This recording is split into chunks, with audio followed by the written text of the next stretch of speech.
Hey y'all, and thank you for coming back to my channel. Don't forget to like, share, subscribe, and also hit the notification bell so you can stay completely updated. So today is going to be a special treat. I'm so excited. I'm so excited for this that I'm actually opening up the opportunity. I let 10 to 15, maybe 20 people get in on this opportunity to get on the Zoom. So I'm about to interview a fellow Clover. So this is somebody that took my online standard mastery class. What makes her so special? So if you caught my live a couple weeks back, a lady made me very emotional on live, and I was like, whoa, I remember you. I know exactly who you are.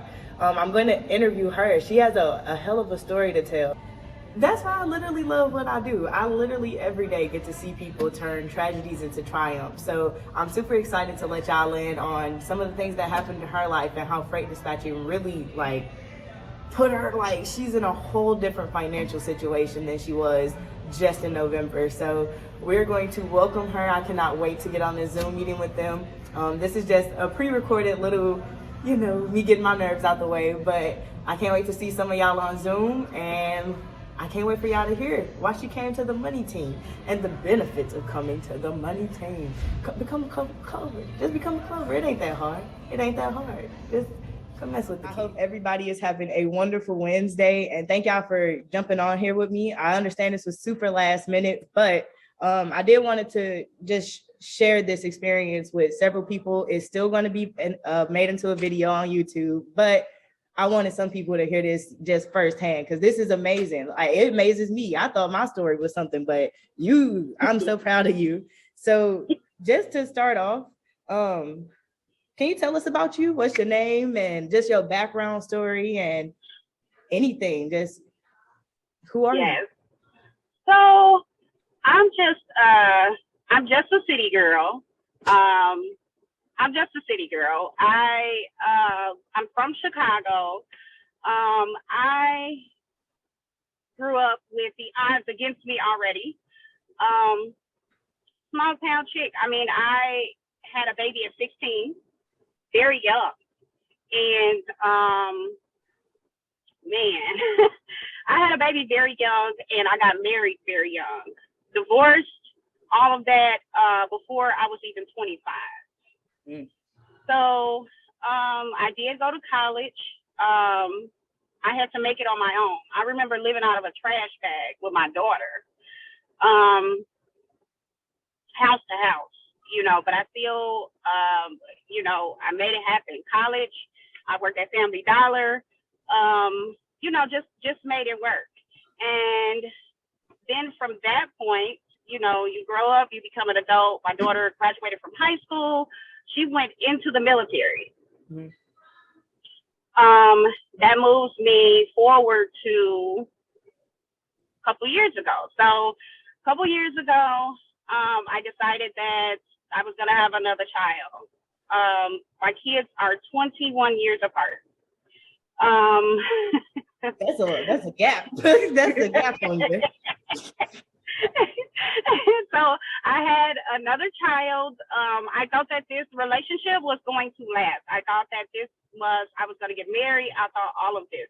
I think every woman goes into all relationships with that. Well, I think at a certain age, we all go into the mind with it, okay, are you my possible husband, Yeah.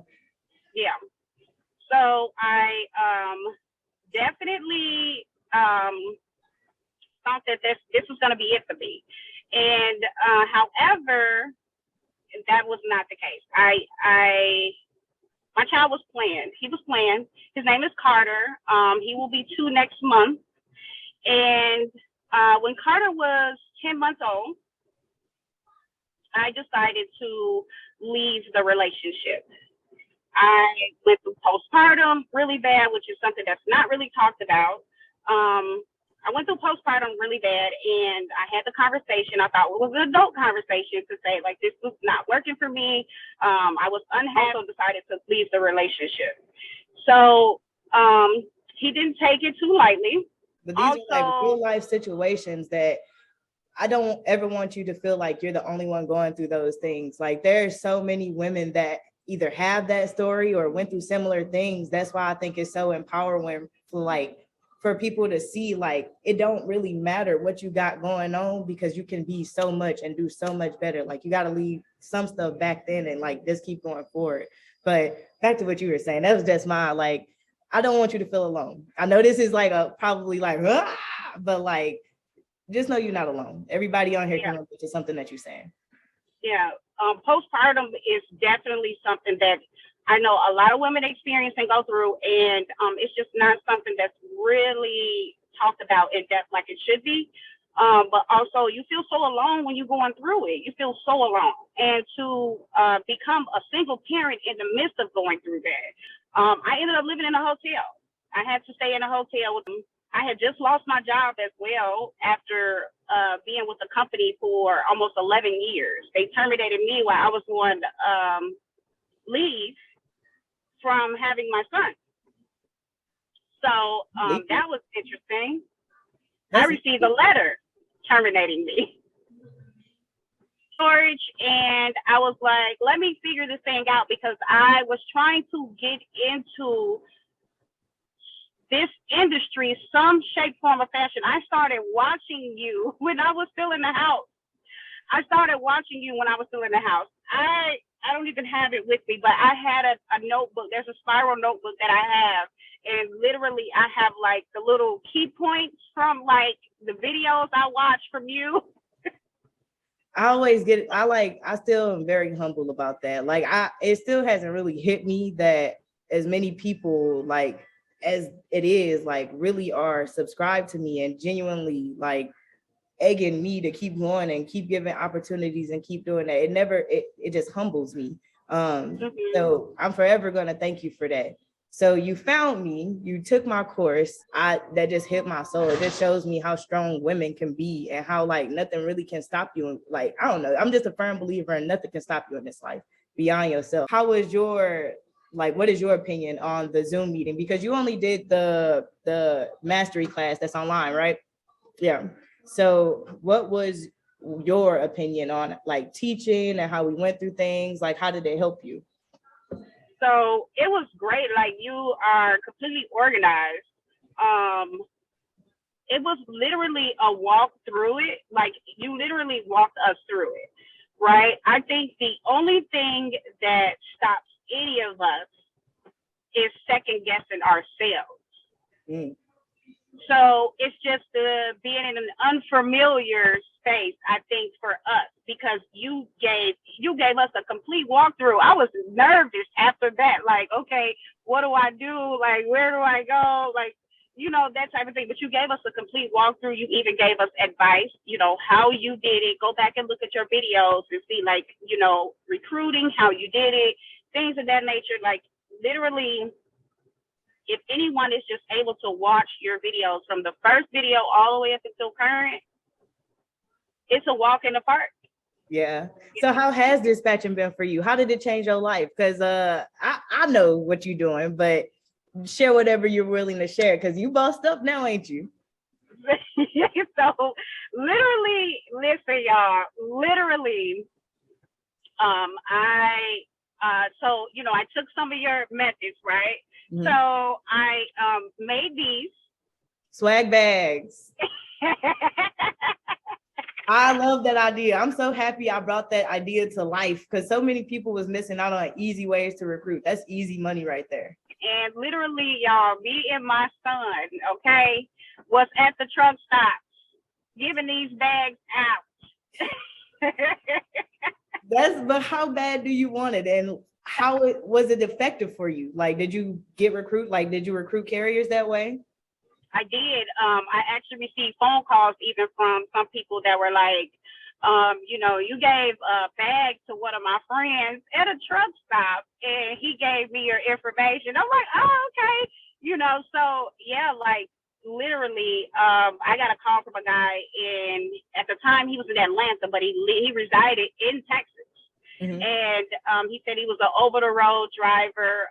He got my information from one of his friends that stopped through a truck stop in Illinois. So I was like, oh, yeah. So, it's like those calls, like, once you get into it, you will begin to get those. It's like everything flows together, exactly like you said. Exactly like you started in November on average, and this is on the low end. Don't give us the highest number, but on the low end, what are you averaging a week if you don't mind me asking? Yeah, so on the low end, I can kind of average between 700 and 1,000 a week, and right. on the high end, what could you average? So on the high end, it's well above 2,000 a week, yep. Untaxed, right? Right. Mm-hmm. I don't help you with your business at all, do I? No. I just taught you a skill, right? Yeah. And from that one skill you were taught, you now can house your child, you can feed your child, you can give him opportunities that you probably didn't even know that you can give him now. And that is the power of why I do what I do. It didn't take long to even get carriers. You know, once you get over that lump in your throat where you're scared to talk to people, once you get over that, then, you know, you'll be able to sustain some carriers. They just really want you just talk to them and be upfront and honest with them. It's a relationship, really. It's a developing relationship. You know, that's how I look at it. I love how you really turned a lot of tragedies into triumph, man. I just love stories like that, how everything can seem like it's going bad, but God got a different plan for you. Like when I was sleeping in my car, I never would have expected that I would now have an apartment that I pay for on my own, and it's furnished. It has furniture in there this time. There's a door on the bathroom this time. Like there's a lot of things that I didn't have at first. Yeah. So I just never knew God had a different plan. So I just love to hear people that have the same story. Like, it's okay to be homeless. It's okay to be broke. It's okay to work a 9 to 5. It's okay to work 3 $10 an hour jobs. It's okay, but have a plan. You can't do that for the rest of your life. You can't wait on a handout. Ain't nobody gonna just say, I'm giving this to you because you deserve it. Everybody deserves nice things in life. Everybody deserves to be a millionaire, but who gonna work for it? Do you have any advice for new dispatchers or people that have been playing with the industry? And honestly, what is your opinion of dispatching right now with the current gas price spike? So I mean, my opinion about it is one thing is for sure, I think more than ever, I think that these carriers, they need to work with someone more than ever now. For those fuel surcharges and things of that nature to be added to those rate times. Yeah, you need somebody fighting for you right about that. He can't take that. He's not taking it. Yes. The one thing I've learned about drivers is that their tolerance level and their patience is very thin a lot of the times. So they don't like get a lot of the sleep like we can. So, you know, they need someone, they need a voice for them. They need someone that's going to fight for them. They need it to be, you know, genuine. So I know that my carriers, what they make is depicted on what I'm going to make as well. And so I want them to be as comfortable as I want to be. So, with that being said, I mean, my opinion is I think now more than ever, you know, that's really a way to spark a conversation with the carrier. You can use that. That's a way to spark a conversation. You know, it's, yes, the gas is soaring, the diesel is up, fuel cost is crazy right now, but, you know, we can't do anything about it currently, but what we can do is learn to fight through it. So fight through it, and I want more people to demand what they want. I'm about to drop a gem on everybody right now. Nobody gets paid if the load doesn't get moved. Nobody. So the shipper doesn't get paid, the broker doesn't get paid, you don't get paid if the load never moves. With that being said, you are the necessity. The carriers and the people driving the truck is the necessity. You don't have to take bullshit from none of them because they won't get paid either. So you go in there and you demand what you want. If more people actually did the rate per mile calculations, $2 a mile is not enough right now. They need to be getting at least $4, if not more. Honestly, I'm going more, but $4 is bare minimum. So if you're not going to put up that fight for them every day, don't get into dispatching right now because you gotta fight. And honestly, if they say no, leave them.